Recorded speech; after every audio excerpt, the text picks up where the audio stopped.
江斌拿着检查结果，还有要采购的清单。阿浩，这些加一起，我估计要近100万了。林浩倒没有被这数据吓到，之前和乔伊也聊过，这里随便的一个设备就是几十万，甚至是上百万美刀。乔伊接过单子看了一眼，随即摇头：“老板，他估计的太保守了，光一台 D11推土机就要几十万美刀了。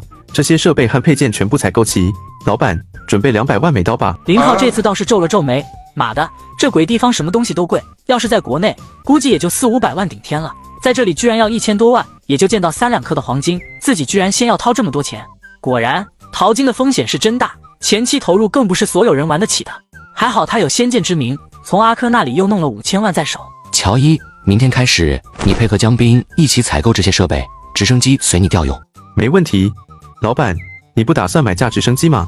买，这鬼地方没直升机还真的不好办，你帮我问问，要买就买一架好点的。OK， 我这2天就帮你联系。接下来2天最忙的就是江斌，真的是任劳任怨。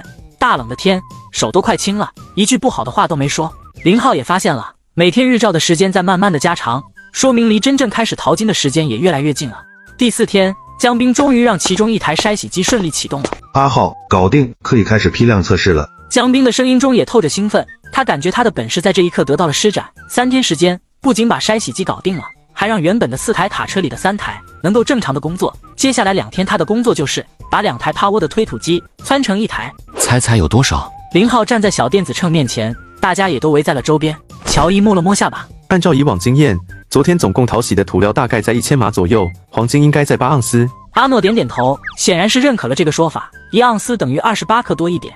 今年的黄金价格大概在20美刀左右1克，等于说1盎司是560美刀，8盎司就是4000多美刀。按照昨天的成本来算，这个价格还真的没啥利润，毕竟几台大机器都是吞油大户。吴昕在心中默算了一下，阿浩至少要有12盎司才适合开采。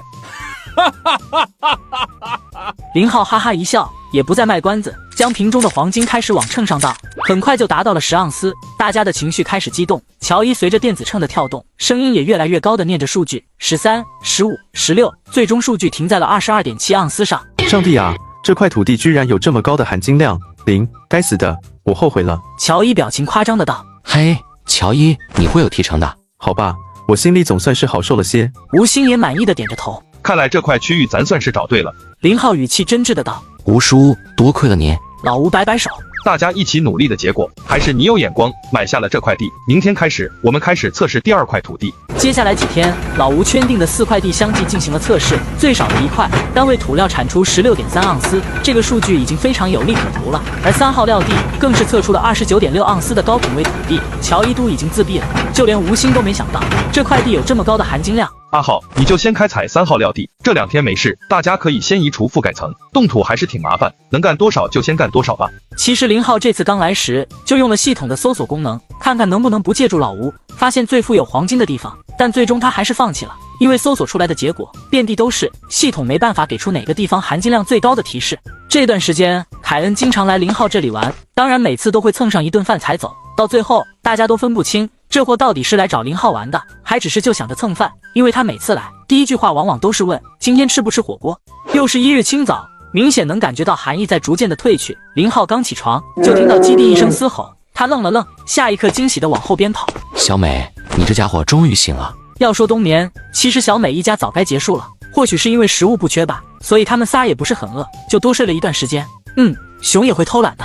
虽说食物充足，但小美还是瘦了一圈，倒是2个小家伙还是圆滚滚的。听到林浩的声音，2个小的表现得比小美更兴奋，当先迎到了近前，然后各自扒着林浩的一只腿，伸出舌头不停地舔着。起开，连牙都不刷，恶心死了。2个小家伙轻踢了一个屁股蹲，林浩这才走到小美的身前，在其头上轻拍了一下。是不是饿了？小美嘶吼一声，林浩笑了笑，走回基地，没一会从厨房扛出一条牛腿，足有上百斤重，扔到了小美的身前。吃吧，吃饱以后还得帮着巡视领地，知道了吗？李刚和阿和起床，刚好看到了这一幕，嘴张得都能吞进一只鹅蛋。阿浩，这熊也你养的？哈哈，差不多吧。我去，那么大的体格子，一屁股就能把人坐死，你不怕啊？阿和瞪大眼，没事，你小子上次又不是没有见过，小美很温顺的。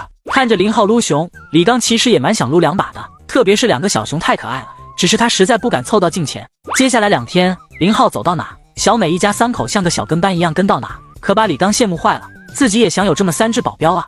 时至3月末，江彬已经把所有的设备给弄好了，该添置的设备也到了。关于直升机，最终林浩还是决定不买了，主要是直升机只能作为短途运输，1年也飞不了几次。先不说一架直升机要多少钱，就是养一个驾驶员，1年也得上百万美刀了，太不划算。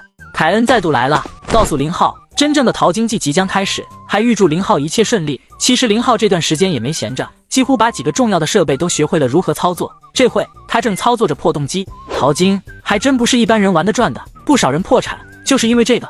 就在他们将3号料场的覆盖层移除，大部队也到来了，3个师兄再加上李明辉帮着找的6人，总共9人小组的到来，让基地变得更加的热闹。 Boss， 我是不是该学中文了？阿诺有些郁闷，因为整个基地现在除了乔伊，就他一个老外了。而且乔伊多少能听懂一点中文，就连后山的小美一家好像都能听懂中文，唯独他听不懂。哈哈，阿诺，别担心，阮城会一直在这边的，不怕大家没法交流。阿诺人比较憨，林浩还是蛮喜欢的。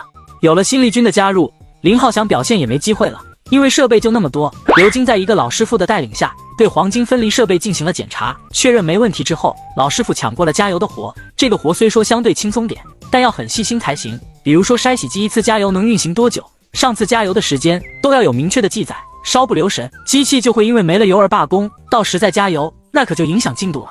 4月6日是个好天气，之前一直灰蒙蒙的天气彻底远离，清早起来，太阳就这么高悬着，有了日照，气温也在持续加升，一部分冻土融化，让整个基地有点泥泞。也就在这一天，乔伊和阿诺人手一支猎枪，对着天空连放了几枪，这是代表淘洗从这一天正式开始。